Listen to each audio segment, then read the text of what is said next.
Muy bien. Bueno, antes de pasar al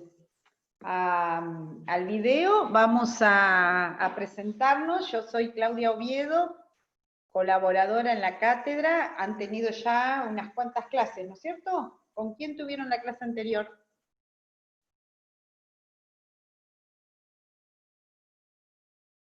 ¿Escuchan ustedes?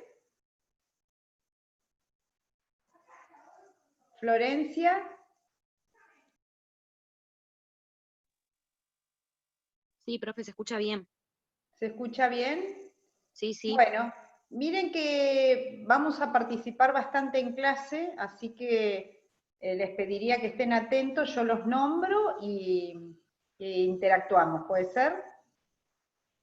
Espero que me escuchen todos. Pónganme un dedito, aunque sea, una reacción, como para saber que me están escuchando, así yo ya me quedo tranquila que si llamo a cualquiera de ustedes, están atentos. Sí, se Muy escucha. bien. Bien. Lucas Ceballos, muy bien. Carlos, seguí. Carlos. Sí, le escucho perfecto, profesora. Genial. Bueno, confío entonces que estemos todos. Empezamos, ¿les parece? No sé si hay muchos más compañeros. Sí, sí, se escucha re bien. ¿Sí? Perfecto.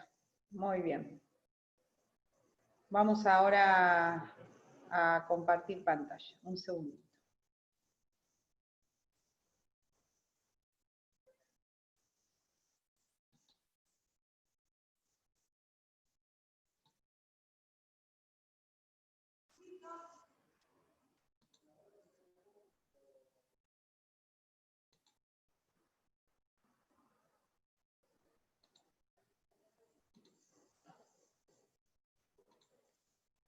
¿Pueden ver bien la imagen? Está cargando. ¿Está cargando? Bueno, esperamos un segundito. Ahora sí se ve. ¿Se ve? Bueno, perfecto. Vamos a ver, o vamos a hablar sobre el ordenamiento ambiental del territorio y salud. Un tema que van a poder vincularlo con la actualidad en muchos puntos. ¿No? ¿Hola? ¿Alguien hablaba?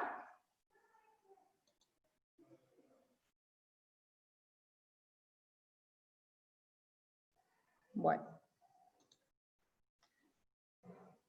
Seguimos entonces. Lo vamos a poder vincular con varias temáticas de actualidad. Cuando nosotros queremos relacionar lo que sería el ordenamiento, cuando nosotros hablamos de ordenamiento, ¿a ustedes qué les sugiere? ¿Qué ordenar en cualquier sentido, desde la biblioteca que ustedes tengan en su casa hasta su placar, sus cuentas, lo que sea? ¿A qué hacemos referencia cuando nosotros hablamos de ordenar? ¿Mm? Organizar. Organizar, me encantó la palabra, organizar. Bien, perfecto. Bien, entonces saco el video un segundito porque es medio pesado el archivo. Entonces, si nosotros hablamos de organizar, también podemos hablar o vincular con este término el de planificar, ¿no es cierto? Cuando nosotros de alguna manera hacemos una perspectiva hacia futuro y cuando pretendemos hacer eso, normalmente primero tratamos de ubicarnos en donde nos encontramos en este momento, en el presente, para después poder proyectar hacia un futuro lo que sea. Es muy interesante poder imaginarnos cuando nosotros proyectamos cómo va a quedar, ya sea si estamos diseñando un vestido, si estamos proyectando una plantación, si estamos proyectando una casa, si estamos proyectando una carrera. Nosotros imaginamos de alguna forma ese diseño aplicado en un futuro. Bueno, ¿qué ocurre cuando nosotros hablamos del territorio? El territorio siempre ha sido un objeto de estudio complejo. Esto significa que interactúan un montón de niveles, circunstancias, que van a verse o van a converger en un punto cuando yo tengo que ver esa interactuación entre el hombre y el territorio. Esta denominación o estas características como un objeto de estudio complejo, lo saqué de un congreso de medicina de hace 3 o 4 años, ¿no es cierto? Donde justamente se analizaba la relación con el medio y las enfermedades. Pero me gustó esto de un objeto de estudio complejo, porque nosotros desde el derecho podemos verlo impactar muchas circunstancias que en el devenir de los días generalmente actuamos de manera automática, y si ahora yo me frenara 2 minutos y les preguntara a alguno de ustedes qué conocen del territorio donde están en este momento, y no hace falta que ustedes puedan imaginarse, no sé,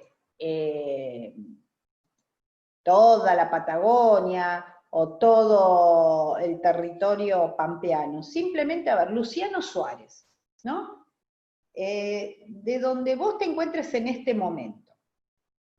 ¿Qué me podrías decir del territorio en donde te encontrás? Que vivo en un territorio costero. Bien. No sé, no se me ocurre. De mucho verde. Bien. Y desde que vos te levantás y empezás a ejercer las actividades vitales necesarias para todo ser humano, ¿qué sabés de eso? Por ejemplo, ¿qué es lo primero que haces cuando te levantás? Me levanto, me lavo los dientes, desayuno. Muy bien, para, ahí nomás. Te lavas los dientes. ¿Con qué? Con el cepillo y el dentrífico. ¿Y qué más? Me lavo la cara, después Bien, bajo con agua.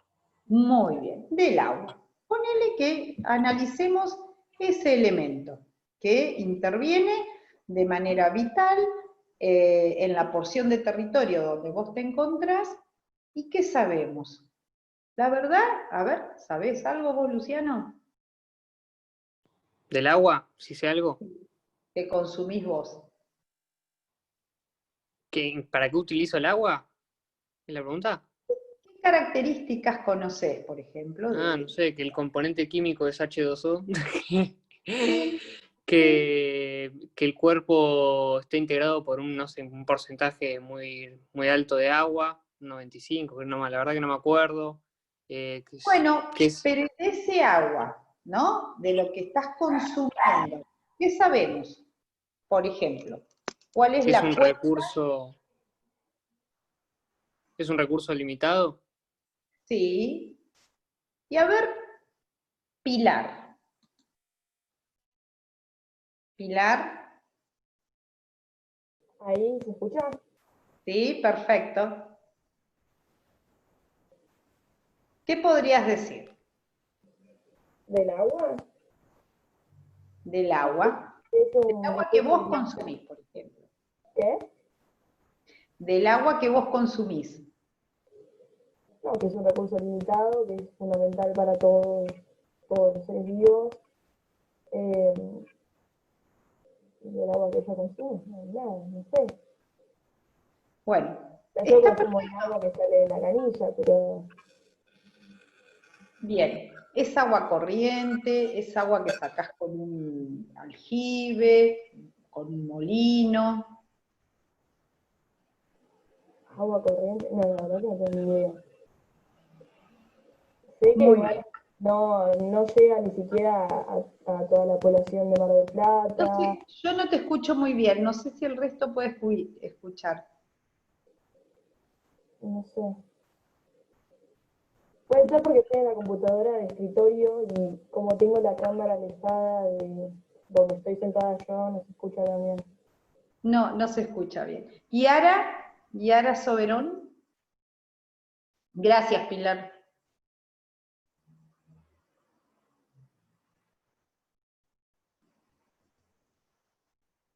Yara.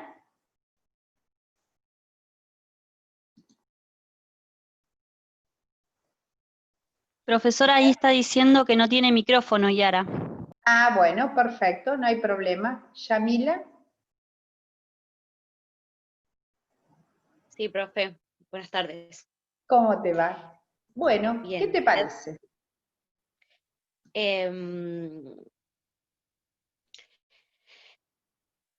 Mucho más de lo que aportaron mis compañeros, que es un recurso natural, que es ilimitado, que lo necesitamos para subsistir, que es incolora, insípida. Sí, no, está bien, son las características químicas y biológicas, perfecto.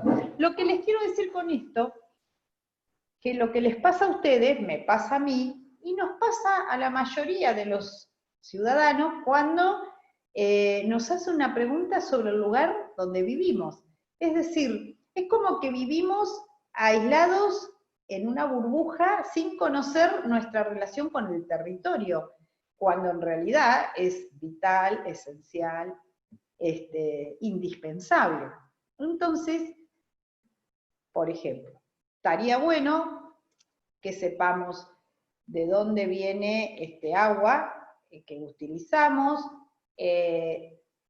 si nos dicen que es de una cuenca, cuál es la cuenca, cuáles son los sistemas de sanidad, cuánta capacidad tiene esa cuenca, si lo tenemos por años ilimitados, o si en algún momento eso puede mermar, puede cambiar, si se hace un uso eficiente del agua, si tenemos planificado en un futuro cómo va a ser, en caso de que cambie un curso de la cuenca, o si hubiera sequía. Bueno, eso es planificar, o sea, usar hoy el recurso e imaginarnos un escenario en el futuro, ¿sí? Entonces, hasta ahí, si más o menos me siguen, vamos a ir viendo entonces cuáles serían las dinámicas que un ciudadano podría tener a disposición para conocer absolutamente todo. Nosotros desde el derecho podemos también hacer una vinculación, una relación entre nosotros y el territorio. Ya Maquiavelo, que ustedes ya lo vieron en materias de primer año y después han ido avanzando cuando veían derecho político, derecho constitucional, historia. Bueno, ya para Maquiavelo, ¿qué decía? Que la comunidad era la comunidad políticamente organizada en un ámbito territorial determinado. Es decir, ¿dónde está esa comunidad? ¿Dónde? Entonces, ahí ya teníamos el primer punto, que si nosotros vemos a lo largo de la historia, inclusive antes de la concepción de Estado, cuando veíamos los imperios, los reinados, tenían una vinculación territorial, porque justamente era la delimitación hasta dónde llegaba el poder de esa comunidad. Entonces el elemento formal era el orden jurídico bajo un determinado poder. Y el elemento material es el pueblo sobre un determinado territorio. ¿Cómo llamamos nosotros a la delimitación de esos territorios? Puede ser o un territorio dentro de un estado, entonces vamos a ver cómo está dividido. Nosotros al tener un sistema federal vamos a tener provincias, dentro de las provincias vamos a tener municipios, en otro país se podrán llamar departamentos o estados, etc.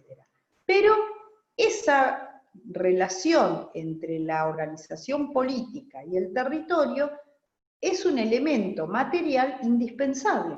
Sin eso no podemos hablar de un estado en el aire, por ahora, ¿no? A no ser de otra galaxia, pero tal como lo conseguimos ahora, es una vinculación entre la comunidad y el territorio. Muy bien. Nosotros podemos decir que durante mucho tiempo existió una concepción cuantitativa del territorio. Es decir, la relación hombre y territorio equivalía a su soberanía, a su poder. Es decir, cuanto más extenso era el territorio, más poderoso era el Estado. Si pensamos en la Primera y Segunda Guerra Mundial, ¿cuál era el objetivo? Abarcar territorio en cuanto a extensión, una mirada cuantitativa. Si pensamos en el derecho romano, el Imperio Romano, avanzar y avasallar, conquistar más territorio, más extensión. Si pensamos en las colonias españolas o portuguesas o inglesas, era adosar, sumar territorio, una mirada cuantitativa. Mientras que después de la Primera y Segunda Guerra Mundial comienza a girarse y a tomar una prioridad el tema del territorio. Y podemos decir que se pasa de una mirada cuantitativa a una mirada cualitativa del territorio, donde yo voy a poder observar las relaciones entre 4 subsistemas. Ya no voy a tener el territorio como una sumatoria de extensión territorial. Yo voy a tener que analizar ese territorio con al menos estas 4 subsistemas. El subsistema económico, social, institucional y ambiental. Voy a tener que relacionar estas 4 dimensiones. ¿Cómo? Bueno, algunos de los sistemas hablan de superposición de mapeos, es decir, cuando yo puedo observar el territorio, sobre el territorio veo cuál es la actividad económica, sobre esa actividad económica, cómo es la identidad social. Lo institucional pasa por lo gubernamental, la gestión, y lo ambiental es cómo integro transversalmente todos estos subsistemas para llegar a un ambiente sustentable. Muy bien, entonces esta mirada tuvo algunos pasos para poder llegar a concretarse, o al menos estar en el camino para concretarse. Uno de los puntos después de la Primera y Segunda Guerra Mundial, la Carta de las Naciones Unidas, donde se centraliza en la Declaración Internacional de los Derechos Humanos, ¿sí? Esta declaración internacional, los estados reconocen el derecho a toda persona al disfrute del más alto nivel posible de salud física y mental. Entre las medidas que se tenían que adoptar figuran el mejoramiento de todos los aspectos de la higiene del trabajo y el medio ambiente, ¿sí? Entonces ya no es únicamente una cuestión de estoy por estar, y la verdad que no me preocupo en qué condiciones está o va a estar este territorio, sino que tengo que asegurar ese equilibrio, ese disfrute de la salud física y mental. Después vamos a hablar un poquito de hoy, de lo que habla la neurología, es decir, lo que pasa por el ser humano frente al entorno. Muy bien. Después de la Declaración de las Naciones Unidas vemos como punto relevante, y acá si tienen para anotar el año, es en Estocolmo, se hace el primer tratado, la primera convención internacional en 1972, ¿sí? 1972, no. Acá vamos a poner, lo escribo por las dudas, 1972.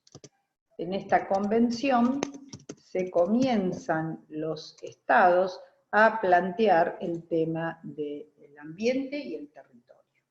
En Estocolmo, en esta convención internacional, hay determinados ejes que nos vamos a centrar en 3 de ellos. Primero, la necesidad, tanto social y cultural, de planificar la protección del ambiente. Si no planifico, me puedo encontrar con sorpresas desagradables.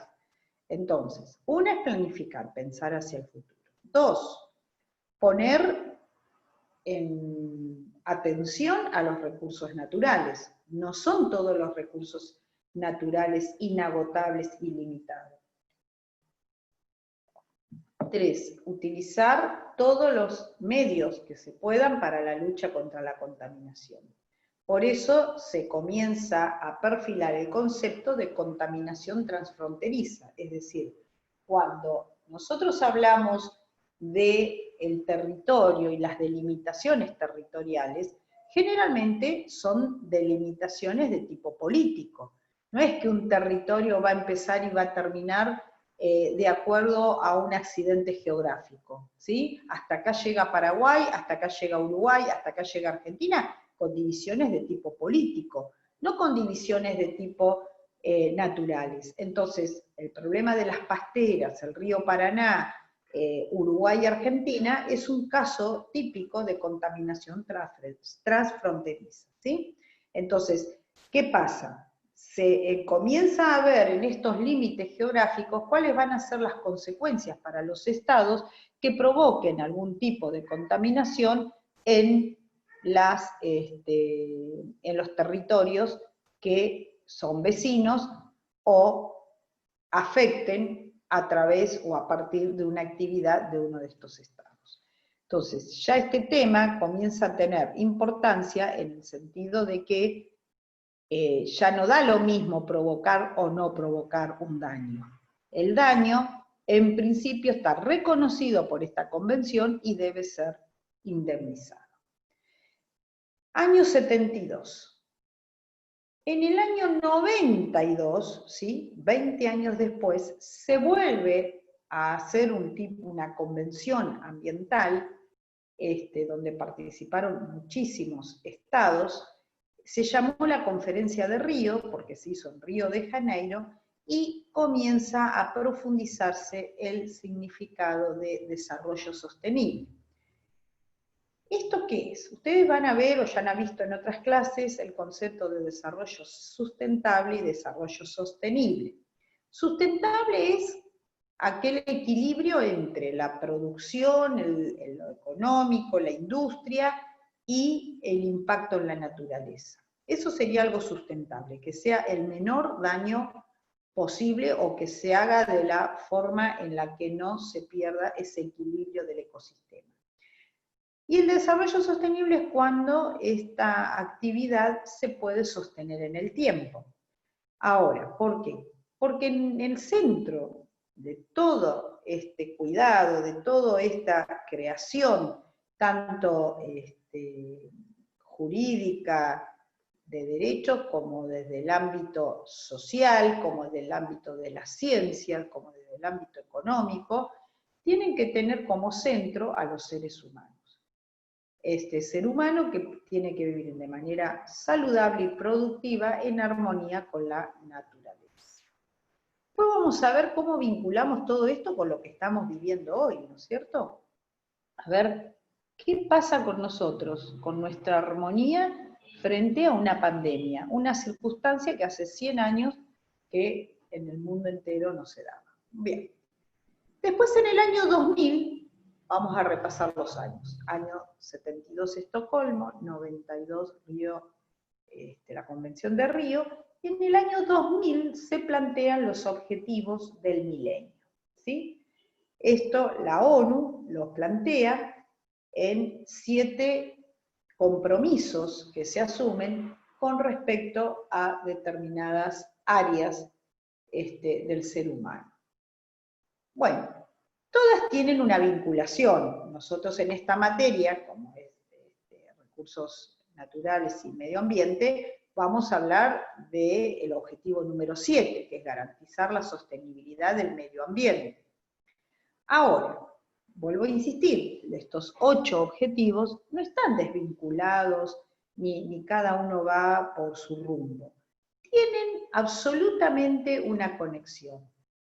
Y como el derecho es dinámico, porque dinámica es la comunidad, dinámica es la vida, dinámicas son las relaciones sobre las que el derecho va a ir dando respuesta, fíjense hoy o en esto, cómo podríamos interdesarrollar estos objetivos con lo que está pasando en este momento. ¿Sí?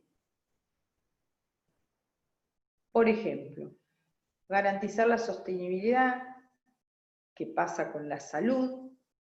¿Qué pasa con la enseñanza? Que ha tenido un impacto, si bien hemos tratado de rápidamente pasar a otras metodologías, a otros sistemas, pero en definitiva tuvo un impacto, eso es en lo social.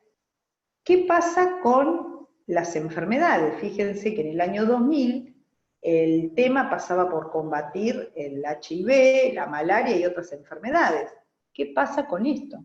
¿Qué pasa con los nuevos desafíos frente a las enfermedades? Muy bien.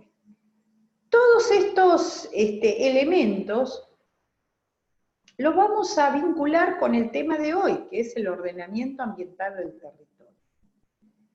Y el ordenamiento ambiental del territorio, este autor, Masiris Cabeza, colombiano, ya en el año 2000 dio una definición muy completa. Primero que lo denomina un instrumento de política pública preventiva, ¿sí?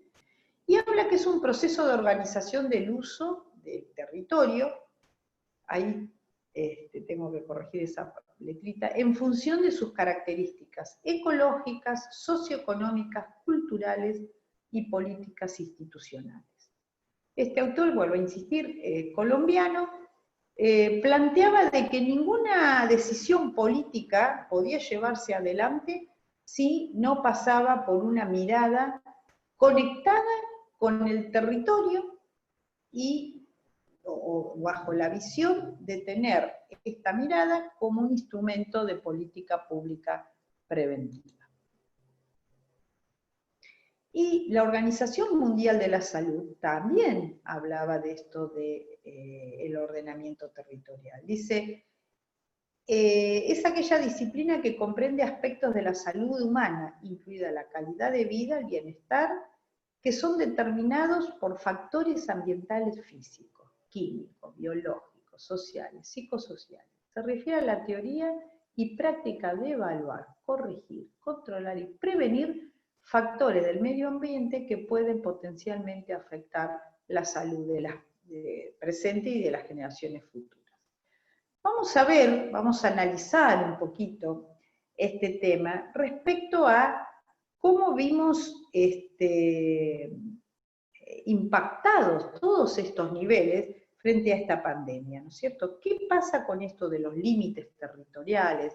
¿Cómo lo vemos a la luz de la globalización? ¿Cómo podemos imaginarnos de que un uso de tipo social por consumos propios de una región en China, pudiéramos vernos afectados el Mar del Plata a miles de kilómetros sin tener una conexión estrecha simplemente por el transporte?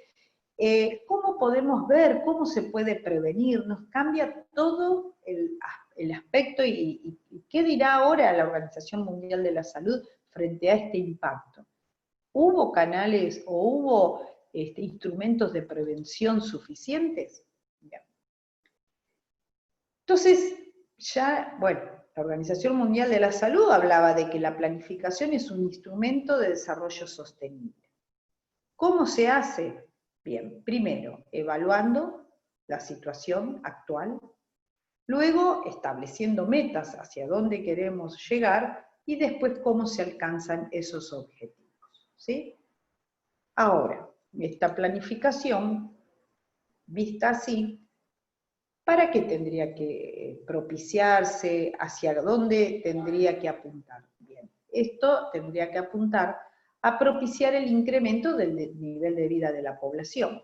Hoy, cuando hablamos de territorio y ambiente y personas, tres elementos, no solo mencionamos a la vinculación del hombre con el agua, como mencionábamos más temprano al iniciar la clase, o con su entorno, sino que lo vemos con otros elementos. Piensen un poquito este cuadro, un segundito, vayan pensándolo y ahora lo charlamos. Se los dejo acá en pantalla, un segundito.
Bueno.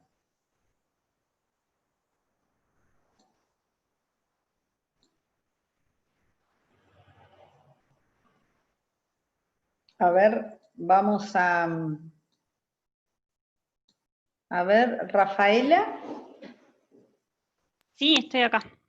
Sí, ¿cómo vinculamos? ¿Qué te parece? ¿Te parece que estos elementos son importantes cuando nosotros hablamos de una comunidad y su territorio? Sí, ¿Qué te todos se parece? vinculan. Claro. ¿Cuál te parece que sería, según tu criterio, si lo tuvieras que dar un orden, cómo los ubicarías? Yo primero pondría sus tradiciones y costumbres, Perfecto. después pondría su territorio y sus recursos naturales, Muy bien. después su relación con otras comunidades, Muy bien. después su forma de vida y trabajo, Bien. luego su gente y después su nombre y su historia. Perfecto. Perfecto. Bueno, ¿a alguien le parece que faltan cosas en este cuadro? Si se sienten así, o sea, ¿te imaginarías viviendo? A ver, Lucas.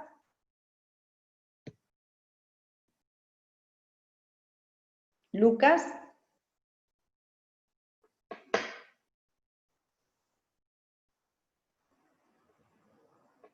Lucas Ceballos. Emanuel. Acá estoy, profe. Ah, listo. Soy Emanuel. Emanuel, perfecto. Bueno. La verdad que el cuadro este es muy interesante porque veo reflejadas acá, por lo menos en nuestra comunidad, veo reflejados varios y veo varios que estamos escaseamos mucho. Como por ejemplo el tema de la historia, el tema sobre todo de las tradiciones y costumbres. Si tenemos tradiciones y costumbres casi por barrio, no hay una tradición y costumbre masiva de la ciudad como sí puede haber en pueblos y demás, que esto alienta a la identidad comunitaria. Perfecto. Yo creo que tengo creo que el nombre y la historia, en mi opinión, van primero, después su G, y creo que las otras 4 podrían ir en un orden aleatorio que no, para mí no tendrían, o sea, no importaría si va una antes o una después, sí su nombre y su historia primero, la su ves como gente en un mismo segundo. nivel. Exactamente. Bien. Perfecto. Bueno, la idea entonces de esto es que cuando nosotros hablamos de territorio es que no imaginemos una delimitación de un lote de terreno, por ejemplo, sino que vemos que es una sumatoria de elementos que componen esa porción territorial. ¿Sí? Seguimos. Bien. ¿Cómo sería un proceso de ordenamiento territorial y participación ciudadana? Acá ya estamos agregando un elemento muy importante que es la participación ciudadana, ¿sí? Acá este elemento de la participación ciudadana nos vamos a detener un poquitito y estén activos todos porque ahora sí vamos a interactuar. Los que tengan cámara, si quieren, si pueden, me gustaría que la activen. Porque vamos a hacer un diálogo importante como para después poder... esta materia tiene mucho de la parte práctica, más que de la parte evaluativa, sino que ustedes lo eligieron por algún interés, bueno, ustedes no, ustedes la tienen obligatoria la materia, pero es una materia que tiene un impacto en este proyecto, en el plan nuevo, y antes era una materia de elección. Pero tiene que tener para ustedes, digamos, más que una cuestión teórica, sino una bajada práctica para que podamos construirla, porque realmente hay un montón de cosas que todavía ni como ciudadanos las tenemos muy dinámicas. A ver, Walter. Walter. Walter, Hola, ¿sí? Ahí está. ¿cómo te va? Walter. Sí. Bueno, vamos a hacer lo siguiente. ¿Alguna vez participaste de algún proceso de participación ciudadana? De participación ciudadana, ¿a qué nivel se refiere? ¿Político Claro. puede ser? ¿O No, no? participación ciudadana como lo tiene previsto la Constitución Nacional.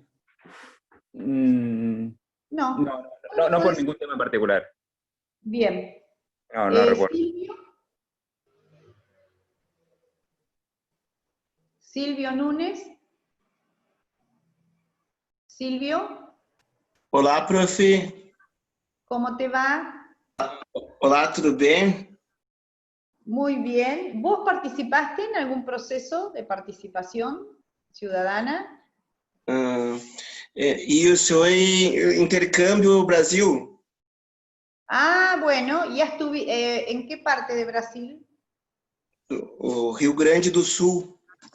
Bien. ¿Y tuviste alguna vez en tu departamento algún proceso de participación ciudadana? Porque ustedes tienen varios sistemas de participación ciudadana. Eleição para presidente? No, participación ciudadana es como, por ejemplo, ¿viste cuando ocurrió, por ejemplo, el desastre de Mariana? ¿Te acordás? Sim. Claro. Sí. Por ejemplo, escuchar a las personas de ese territorio qué desean para un futuro en vista a lo que les pasó. Cómo organizar ese territorio para un futuro. Não participei, não. Muy bien, perfecto. No. Bueno, muy bien. Bueno. Méndez, Cirila.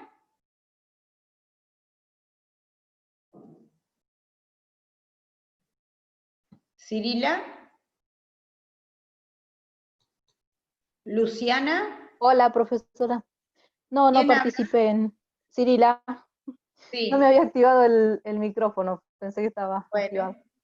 No participé en ningún. Bien. Bueno, yo les voy a contar que nosotros tenemos previsto en la Constitución Nacional procesos de participación ciudadana. Estos procesos de participación ciudadana, ya a esta altura, tendrían que ser procesos habituales, que no nos llamara la atención, que los pudiéramos practicar en cualquier momento, porque están, ya les digo, reconocidos en la Constitución Nacional. Por ejemplo, participación ciudadana, un modelo es el de Colombia, ¿no? Que ellos tienen como el ejercicio mucho más normal, mucho más habitual que nosotros. Hay un lugar, las islas de San Andrés, ¿no? Es un territorio chico dentro de Colombia, donde, por ejemplo, cuando se iba a establecer el aeropuerto de esa isla, antes de determinar cuál iba a ser su ubicación, se hizo un proceso de participación ciudadana para que justamente los habitantes en un sistema de convocatoria pudieran expresar su deseo. La participación ciudadana, lamentablemente, por lo menos en Argentina, son procesos que, si bien tienen reconocimiento constitucional, no existe un protocolo de actuación o un protocolo de participación establecido. Cuando pasó, por ejemplo, que de repente hubo un aumento del gas terrible o de la energía eléctrica, la participación ciudadana consistió, por ejemplo, en 20 horas de exposición de distintos representantes para explicar por qué había aumentado de esa manera exponencial esa energía. Pero la participación ciudadana es escuchar. Ahora, la idea es que esta participación ciudadana tenga un poder vinculante, es decir, que lo que la gente vote sea o tenga impacto en la toma de decisión política. Profe, Puede ser Sí. parecido a perdón. Puede ser parecido al referéndum que hubo en Italia respecto al Parlamento, a la reducción. Exactamente, exactamente. Y los procesos de participación ciudadana, por ahí no me acuerdo quién dijo de Mar del Plata y que notaba que cada barrio tenía como su propia dinámica, sus propias costumbres. Bueno, justamente en los procesos de ordenamiento territorial lo que hacen, o lo que deberían hacer, es tomar en cuenta todas esas características de esa comunidad que habita en ese lugar. Es decir, tener en cuenta desde el agua que consume, las costumbres, el territorio, la vegetación, la parte productiva. Entonces no está mal lo que dijiste, porque realmente cada barrio va a tener su propia idiosincrasia. Entonces, estos procesos de ordenamiento territorial y participación ciudadana tendrían que tener en cuenta procesos, ¿sí?, a través de los cuales la toma de decisión política fuera después de haber escuchado cuál es la intención, el deseo de esa población. A modo de ejemplo, traigo un modelo, ¿no?, que se llama metodología de escenarios. Este sistema prospectivo lo que hace es decir, bueno, a través de un proceso de participación, no una participación ciudadana. Ahí ya tenemos la primera diferencia. Porque si nosotros decimos participación ciudadana, así simple, es como que un día la ciudadanía va y escucha las propuestas de determinadas personas, mientras que un proceso implica varias etapas. Y en estas varias etapas se tienen que ir agotando distintos escalones para que esa población pueda participar con toda la información que requiere para poder emitir su deseo, su voto. Este sistema prospectivo, en principio, podría tener 3 etapas. Un diagnóstico descriptivo, donde, por ejemplo, a cada uno de nosotros, antes de poder tomar una decisión y de expresar nuestra voluntad, escucháramos cuál es la situación de ese lugar. Después, un diagnóstico explicativo. ¿Qué es esto de un diagnóstico explicativo?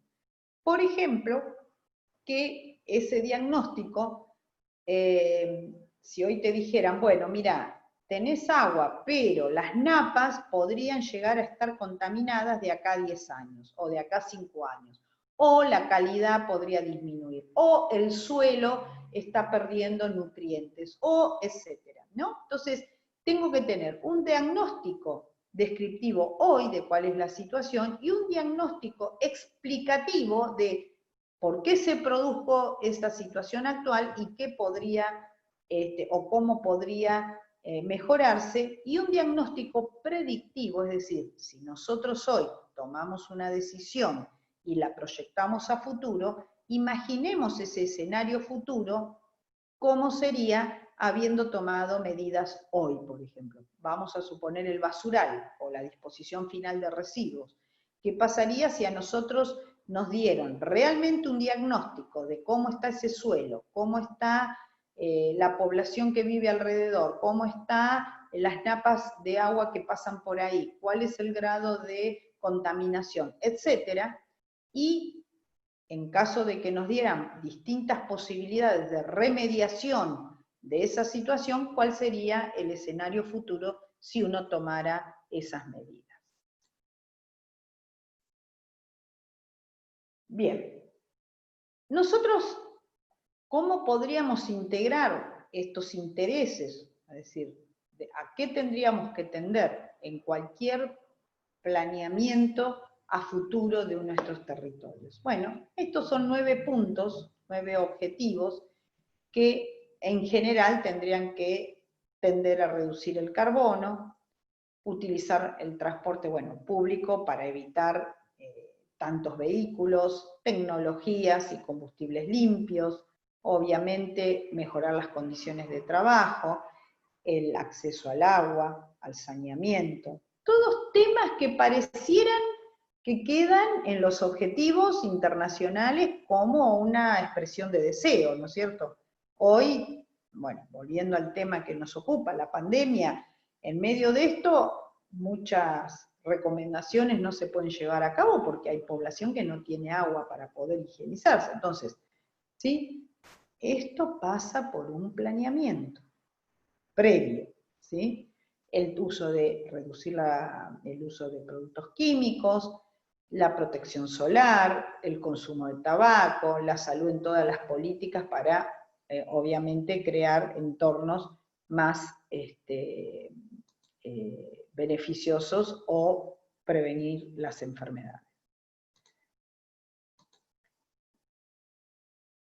Bien, ahora todo esto se puede lograr si previamente existe la palabra mágica, que es la información. Información que hoy hasta inclusive se están haciendo planteos a nivel internacional. La Organización Mundial de la Salud dio información suficiente, pública y oportuna sobre, por ejemplo, lo que pasó. Bien, son todas preguntas que la historia la van a responder porque esto todavía estamos en el medio del pantano. Vamos a ver cómo termina esto, ¿cierto? Entonces, la información pública tiene primordial importancia en la participación ciudadana. Esto es como si ustedes les dieran para elegir la compra de 3 o 4 bicicletas.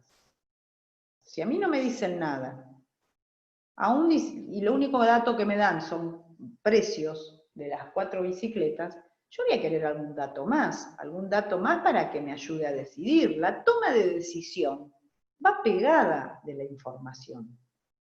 Si no, yo perdí libertad. Y usted mira, pero ¿cómo usted perdió libertad?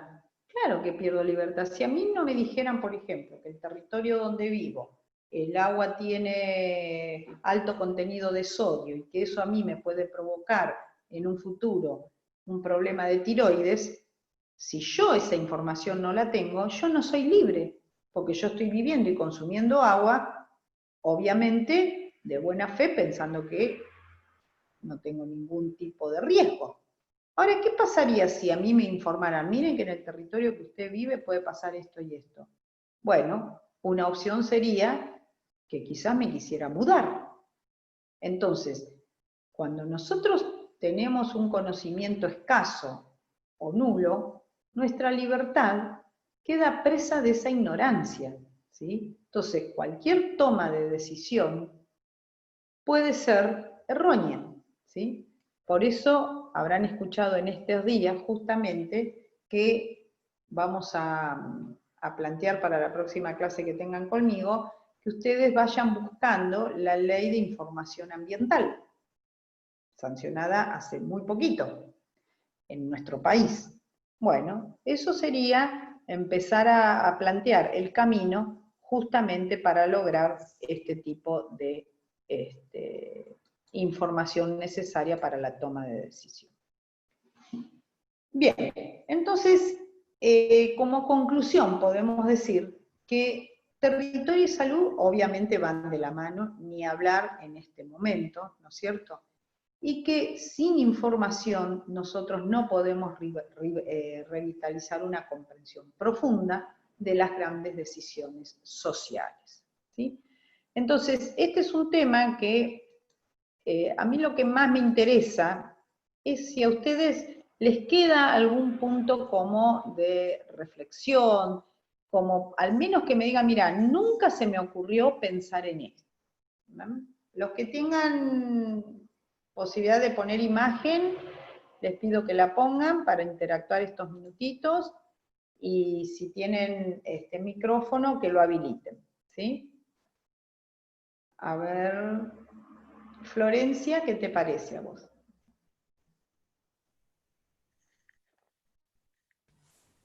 ¿Puede repetir la pregunta? Sí, si en algún momento, desde que te levantaste hoy, o en algún momento de tu vida, se te ocurrió pensar cuáles eran las características del agua, de dónde viene, el aire, la energía que utilizás, cómo fue diseñada tu ciudad, tu barrio, tu cuadra, qué perspectivas respecto a los recursos naturales en tu territorio hay. si siempre va a haber verduras, si en algún momento no va a haber más, si hay un efecto frente a los suelos, qué recursos se agotan, si las canteras, por ejemplo Mar del Plata utiliza canteras, ¿no? Ese es un recurso natural que no es renovable, por un lado, no se puede recomponer, porque una vez que se produjeron las excavaciones o las roturas para sacar la piedra, ese suelo nunca se puede recomponer. Entonces, ahí se habla de una reutilización del recurso natural. Por ejemplo, en Mendoza se utiliza lo que queda, el hueco que queda en el suelo, para iticultura, es decir, para el cultivo artificial de truchas. Entonces, se usa como si fuera un piletón, pero ahí es un claro ejemplo de que no hubo una recomposición del recurso. Se perdió para siempre, ¿sí? Entonces, ¿qué pasaría si a nosotros nos dijeran, bueno, mira, viene toda una política productiva de uso masivo de las canteras? Eso puede implicar que las generaciones futuras, que es lo que protege el artículo 41, cuando ustedes lo analizan o lo han analizado, bueno, ¿cómo puedo yo conciliar la protección a las generaciones futuras si no cuido hoy? Las consecuencias van a ser justamente a futuro. Entonces, una de las responsabilidades es la protección, el cuidado hoy para esas generaciones futuras, ¿sí? Entonces, la pregunta que te hacía Florencia es, si alguna vez te planteaste cómo vivo acá, cómo me vinculo, no solo con las otras personas, sino con mi territorio.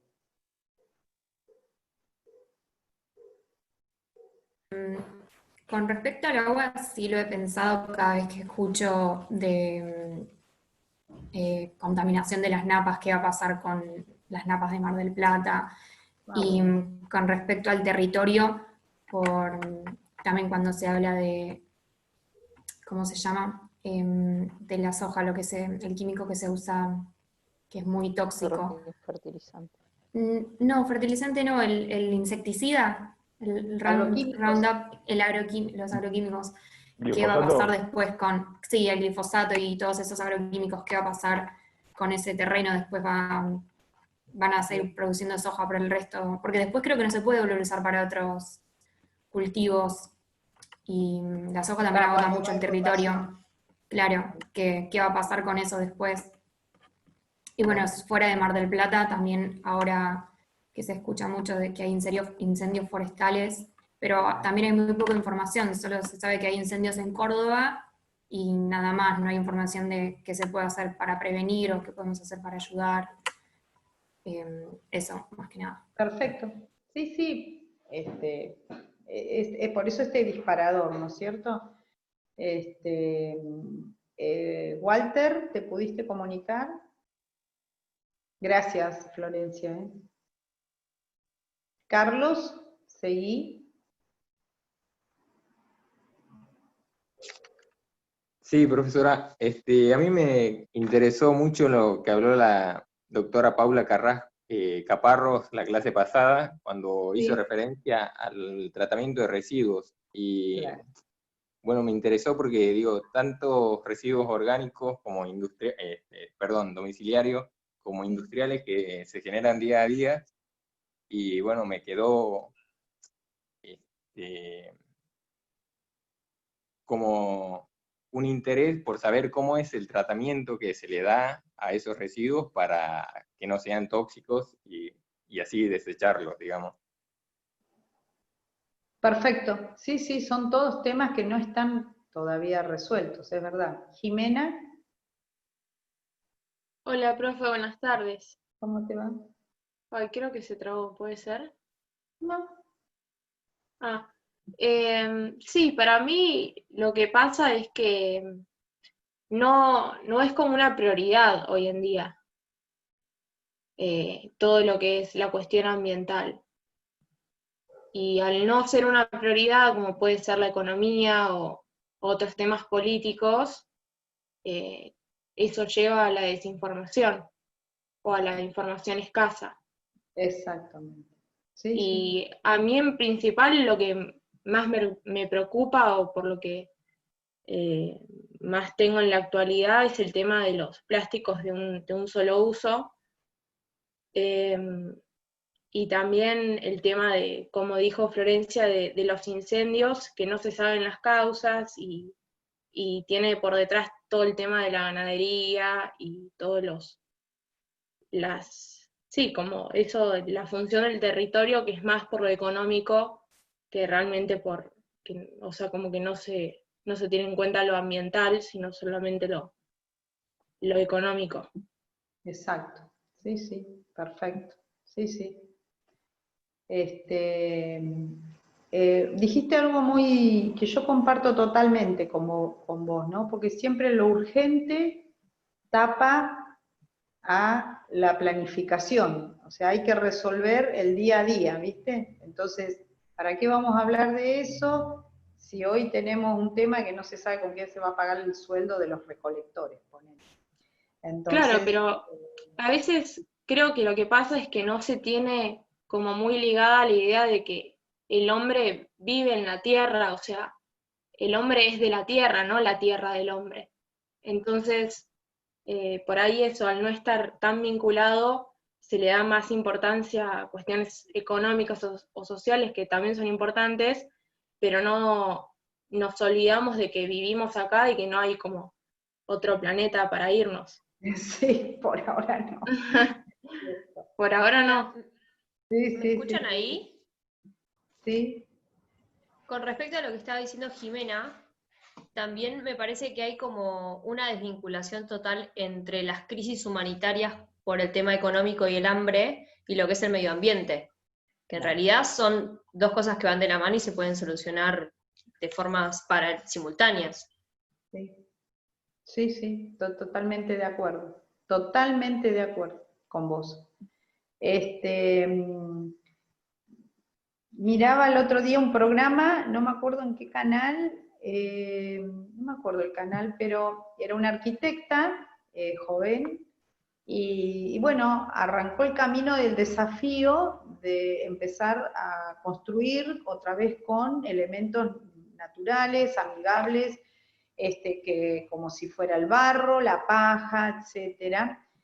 Y pudo unir eso a lo estético, porque obviamente ahora nos gusta un edificio de Dubái a nosotros, ¿no? Uno ve eso tan imponente, déjame de hinchar con un rancho de barro, ni loca. Vamos a ser honestos. La tecnología nos ha puesto ante los ojos y ante las comodidades, pero lo bueno del desafío de esta arquitecta es que cuando abrió las puertas, ella se hizo su propia casa, aprovechando energéticamente sol, las direcciones de la casa, etcétera, para, digamos, captar todo el calor, conservarlo, y así un montón de cosas. Pero además, estéticamente estaba muy linda la casa. O sea, vuelvo a insistir, si me dijeran, bueno, deja tu casa y anda a vivir en una cueva que vamos a hacerla, no, la verdad que no sé si lo haría. Pero eso que vi me gustó y mucho, ¿sí? Entonces yo creo que obviamente eso es más artesanal, ¿no? Y después de la revolución industrial ya todo es en grandes escalas y lo artesanal no hay mucho espacio para eso. Pero en algún punto hay que sacar el pie del acelerador y repensar, porque no estaría bueno que dentro de años, no tantos, a mí me impactó, yo cuando hice mi doctorado, mi tema de investigación era justamente poner en información a toda la población datos, indicadores que permitan ver cómo van los recursos naturales y la naturaleza y el ambiente. Y cuando terminé todo en teoría, yo dije, tengo que ver algún lugar donde esto lo hayan aplicado, que sea real. Y fui a Guatemala. Y la verdad que me recibieron muy bien en una universidad donde trabajaban en equipo, distintas disciplinas, abogados, biólogos, geólogos, ingenieros agrónomos, bueno, era un equipo, ¿no? Y la verdad que habían hecho un sistema empezar en el 2012, como para empezar a enfrentar más de cerca la naturaleza, la economía, la sociedad. Y yo les preguntaba cómo hicieron para que a nivel institucional, a nivel gubernamental, les dieran un espacio, después que ellos terminaron de armar la metodología. Y me decían, lo que pasa es que para nosotros, sí la naturaleza es lo urgente, porque con el efecto del niño y la niña, ¿vieron cuando dicen es un año donde es la niña, otro año que es el niño? Bueno, dice, nosotros para el año 2080, el 70% del territorio cultivable lo perdemos, pasa a ser un territorio árido. Y como ya tuvimos la experiencia de la civilización maya, que si ustedes investigan un poquito van a ver que desapareció, porque justamente tuvieron periodos muy largos de sequía, donde sin eso es imposible la vida. Entonces esa enseñanza parece como que la tienen muy presente, y ellos eran muy respetuosos, esta civilización, de la naturaleza, y tenían, cuando nosotros decimos respetuosos y amigables, por ejemplo, todavía conservan ellos territorios donde hay plantas medicinales, que me llamaba la atención, porque el guía iba explicándome y decía, a ver, ¿quién levantó la mano? Rubén, Carlos, ¿levantó la mano? Sí, perdón, profesora, fue sin querer. Bueno, porque por ahí está bien. Entonces, profe, quería decirle algo así no se va mucho del tema, con respecto al tema de las construcciones sustentables, que acá cerca en Mar Chiquita tenemos el ejemplo de escuela sustentable, que realmente arquitectónicamente es muy vistosa, y aparte eso le da también todo un complemento de energía renovable, no solamente la construcción, sino también el funcionamiento de esa escuela. Es la verdad que digna de desear y demás. Y todo esto obviamente se va a hacer si cuando el Estado, en este caso, bueno, la política más que el Estado, somos todos, la política vea con buenos ojos y con que si aporta a la renovación energética y demás, van a poder sacar un rédito político a esto. Siempre y cuando veamos que pueda apuntar para ese lado y a la política que no esté de acuerdo con eso, no se la vote, entonces en ese sentido va a empezar a cambiar todo, y ya no va a ser por un tema de amor al planeta, como decía Jimena, de que nosotros no somos los dueños del planeta, sino nosotros pertenecemos al planeta. En ese caso sí vamos a poder ver un cambio real acompañado, política / Estado, que dispone de los recursos del Estado. Ahí sí vamos a poder encontrar realmente un norte en cuanto a todo esto. Pero mientras la política no le dé pelota a esto, lamentablemente vamos a ser como estamos. Exacto, sí, es así, es totalmente así. Ahora, me parece que un elemento importantísimo para la sociedad es la información. Porque a vos, suponete que usás un par de zapatillas y te dicen una vez, 2 veces, mirá que esa zapatilla no... Bueno, hasta que no te muestren un pie cómo queda, si vos seguís usando esa zapatilla, tal vez no le des bolilla.